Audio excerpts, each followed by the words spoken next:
Böyle. Git. Git. Git.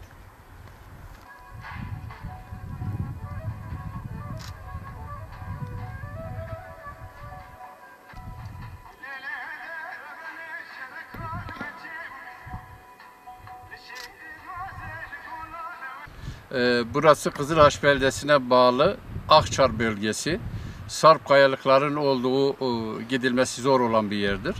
Ziyaretçiler geldiği zaman bu ovaya bakan adam adıyla tanınan kayaya burada ağırlamaktayız. Kayanın sağından veya solundan baktığınız zaman ayrı insan silüeti olarak görülmektedir. Fakat karşıdan baktığınız zaman normal bir kaya olarak görülmektedir. Şimdi kayamız insan kafası olarak alnı, burnu, çenesi, ağzı aynen gövdesi yer altındaymış gibi kafa öyle görünüyor. Fakat bu tarihi bir eser değildir, doğal bir taştır. Bu taş yağmur, kar, fırtına gibi bütün doğa olaylarıyla karşı karşıya gelince bu duruma gelmiştir.